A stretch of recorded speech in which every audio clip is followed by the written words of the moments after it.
You are very corrupt. We can't dialogue with you. Protest organizers slammed Tinubu after his national broadcast. You need to listen for yourself. Take a look. And so, the implicit attempt of President Tinubu to make us look like we are misguided, we are uninformed, we are sponsored, and that's why we are protesting, shows again that our president is out of touch. He should be listening. We should be the ones lecturing him on democracy and good governance and policies to address the issues fueling the protests. Given Tinubu's gargantuan history of corruption and self-enrichment through public wealth, he is the one who needs a lecture and probably a mental rehabilitation. He is so corrupt that he has reduced the trust of Nigerians in the government just by emerging as president. We cannot look out there. Across countries in Africa, people are taking polls of how much people have trust in their government. And Nigeria today is lowest on those polls.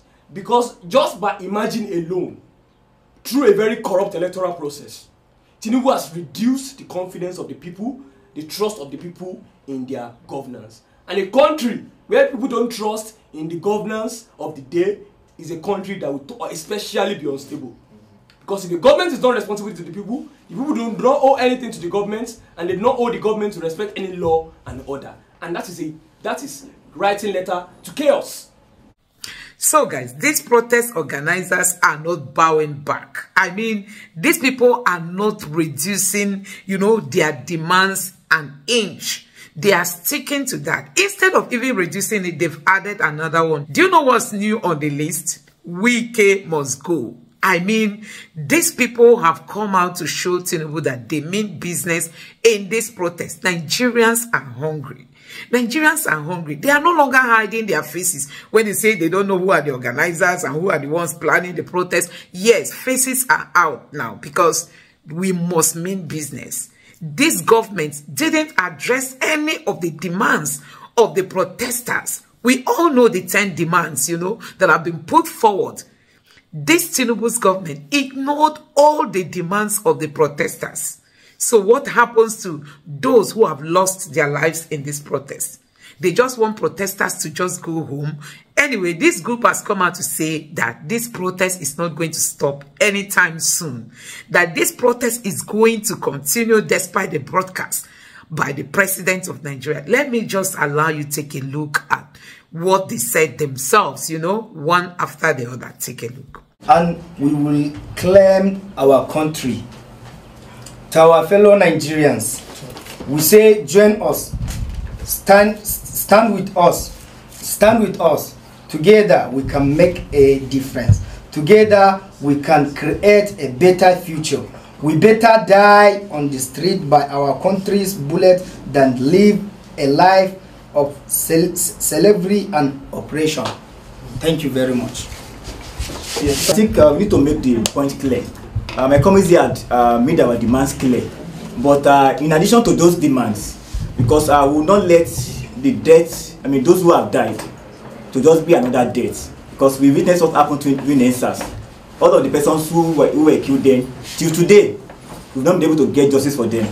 So that we need to hold the persons who are accountable for the attack on our fundamental human rights, as well as the killing of innocent protesters across the nation on the very first day of this protest. So that we are demanding that the IGP and including the CP of police in Abuja must be held accountable for the gross human rights abuses that happened on the very first day of this protest in Abuja and elsewhere too. And also, we also need to make it clear that the Minister of FCT, the Garulus Wike, he has undermined the right of citizens in Abuja to peacefully protest and even gather, which is why we are faced with this court injunction. So that we are also calling that the man that Wike himself is unfit to continue to govern within the democratic sphere of the FCT.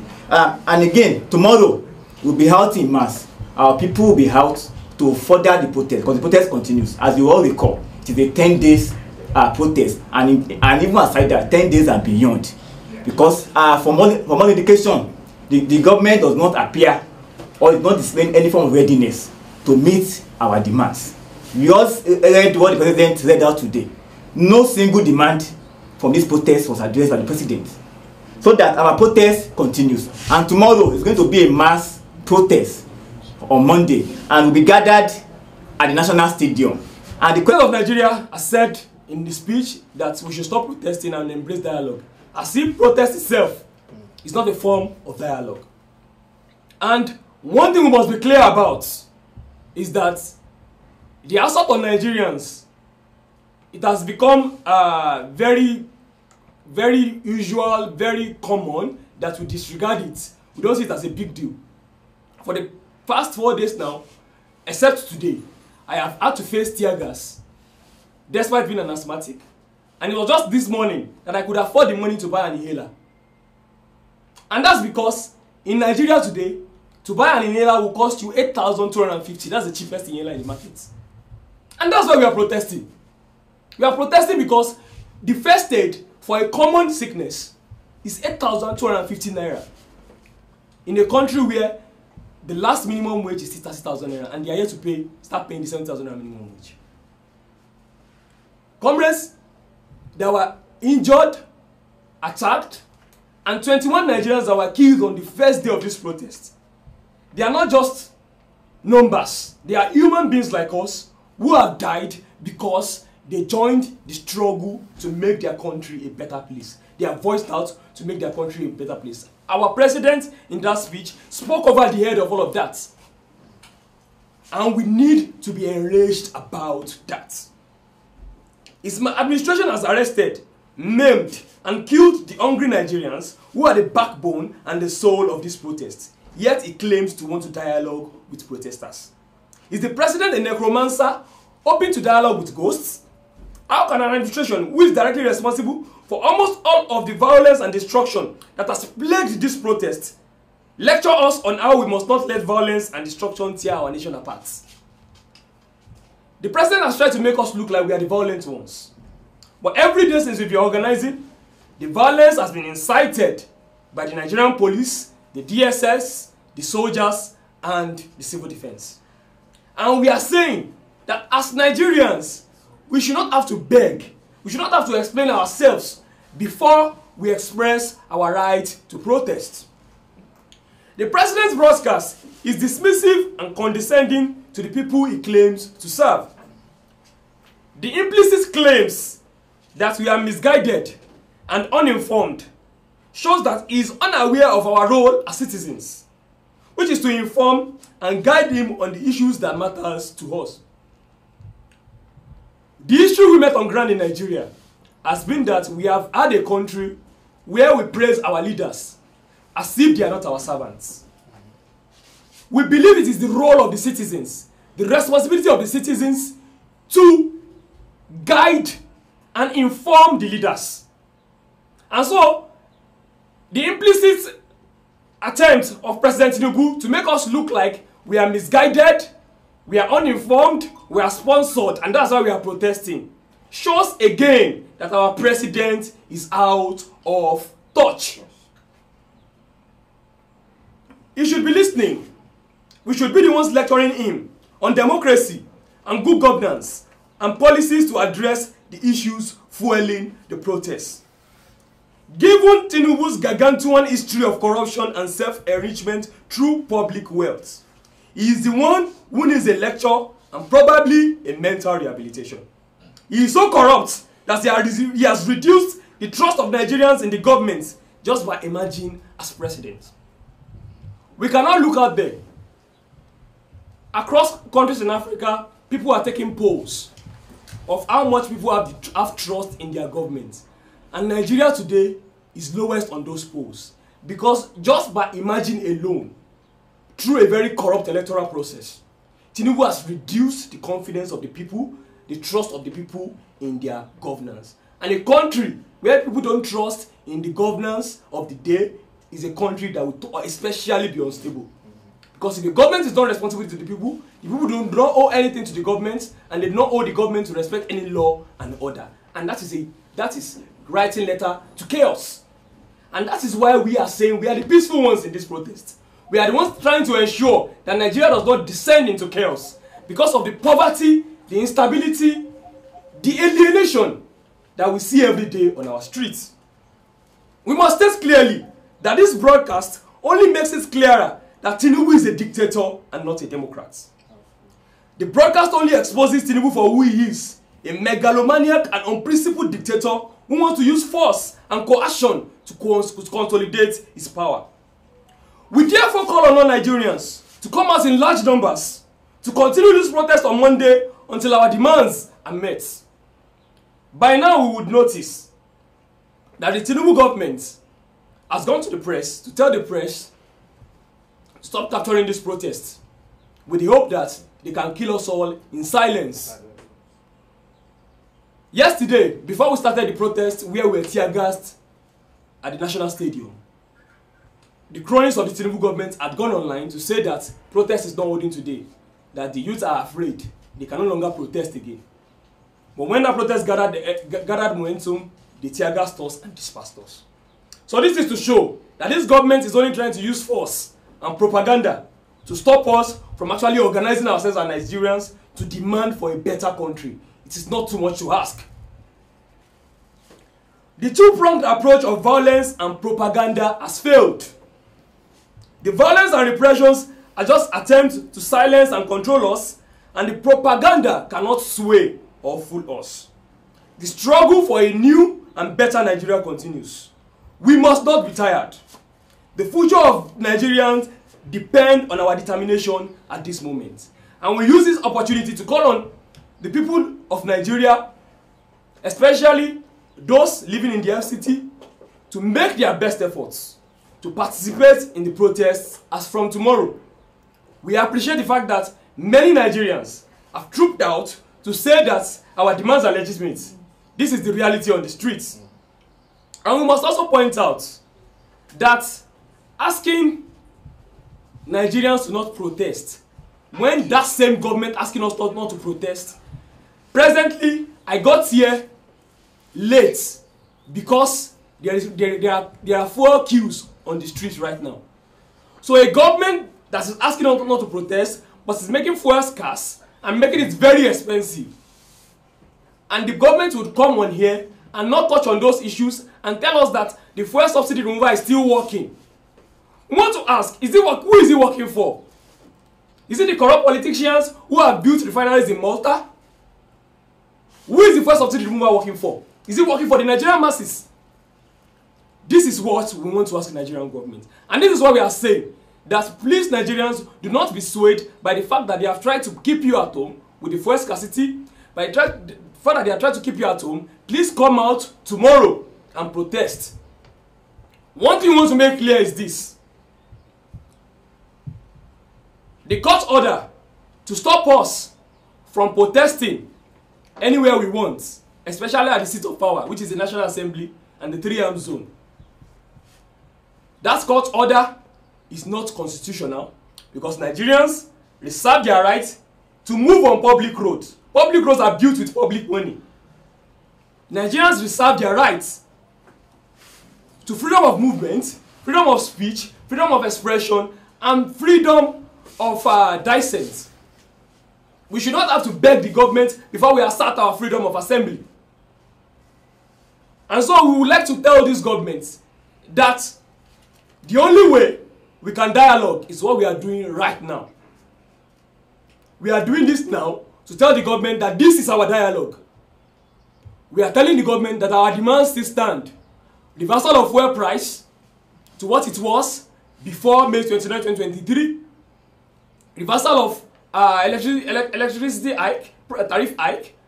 Reversal of school fees increments across board. Reversal of all of the taxes that the tax master himself, Tinubu, has introduced. These are our demands, and we are not reneging on these demands.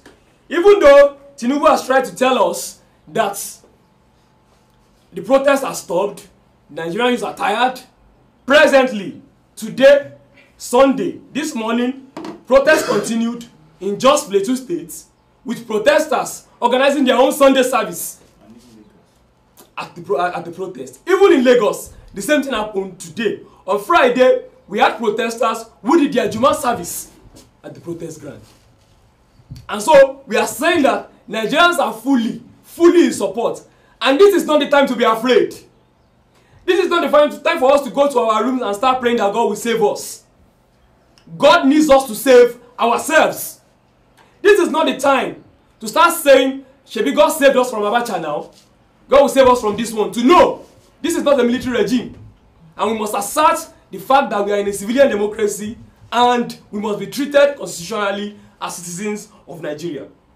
On this basis, we want to charge Nigerians that we must continue to organize, resist, and build till we have a country that prioritizes the people of Nigeria over the profits and power of a few people. The struggle continues. A lucha continua. Victoria Asada. Live a life of slavery and oppression. Thank you very much. Yes, I think we need to make the point clear. My committee had made our demands clear. But in addition to those demands, because I will not let the death, those who have died, to just be another death. Because we witnessed what happened to NIGERIANS. All of the persons who were killed then, till today, we've not been able to get justice for them. So that we need to hold the persons who are accountable for the attack on our fundamental human rights, as well as the killing of innocent protesters across the nation on the very first day of this protest. So that we are demanding that the IGP, and including the CP of police in Abuja, must be held accountable for the gross human rights abuses that happened on the very first day of this protest in Abuja and elsewhere too. And also, we also need to make it clear that the Minister of FCT, the Garulus Wike, he has undermined the right of citizens in Abuja to peacefully protest and even gather, which is why we are faced with this court injunction. So that we are also calling that the man that Wike himself is unfit to continue to govern within the democratic sphere of the FCT. And again, tomorrow we'll be out in mass. Our people will be out to further the protest, because the protest continues. As you all recall, it is a 10 days protest, and even aside that, 10 days and beyond. Because from all indication, the government does not appear or is not displaying any form of readiness to meet our demands. We also read what the president read out today. No single demand from this protest was addressed by the president. So that our protest continues. And tomorrow is going to be a mass protest. So guys, it don't happen, it don't read, it don't happen, it don't set. Honestly, these people are very, very bold and fierce at the moment, confronting the president of Nigeria that this protest is not stopping anytime soon, despite, the broadcast, the national broadcast. I showed you guys where the police CP, the assistant to the police CP in Lagos, came out to tell protesters, go home, Tinubu has addressed the nation. As if the protest was aimed at, dragging Tinubu from his room or from his chair to come and stand and read for us pre-recorded broadcasts. That wasn't it. We are meant to, get the changes we've been yearning for. That is what this protest is all about. Nigerians want to see change. Our elections, oh my God, which area will you not touch in this country? Everywhere is rotten. These politicians, they've just held everybody hostage. You must live by their bidding. You must live by their dictates. They are the one controlling everything. The money of this country is in their hand. Employment is in their hand. If you are a child of a politician, you don't have problem. The best of schools you will attend, the best of food you will eat, the best of cars you will ride. Everything has been, taken over by these politicians. And that is what this protest is here to address. So guys, I don't know what to make. I don't know what to make of this video. You can see that these people are in short, they are not playing. You can see it for yourself. Nigerians are not playing. We've had enough from this government. We've had enough from our corrupt politicians. We've had enough from people who do not even care about the less privileged. These people, they are so self-centered. They are so, just for themselves, their children. I don't know if you saw the APC chieftain, a woman for that matter, who was saying that after her school fees, the school fees of her child has equally increased in Dubai. Nigerians, she even has money to send her child to Dubai and not in Nigerian schools. That's to tell you the level of rot in this country. And that is what this country must correct at the moment. I mean, the youth of this nation must come out to correct this. So guys, if you are still hiding indoors, you must come out to register your grievances. You must come out to tell this government you're at the level of dissatisfaction that you are having. You must come out to tell them that things are not going the way we all expected. This protest is the only method that the Constitution has given us right, you know, to protest against the government. And that is what we are doing. And we've told them that we are going to do it peacefully. If not for the untrained police, Nigerian police that went after protesters and were using live bullets against them. But guess what? That has not deterred the Nigerian people. This country must be fixed. And that's what we are saying. Let me know what you think about this in the comment section below. Please don't forget to subscribe to the channel and turn on the notification bell. Thank you.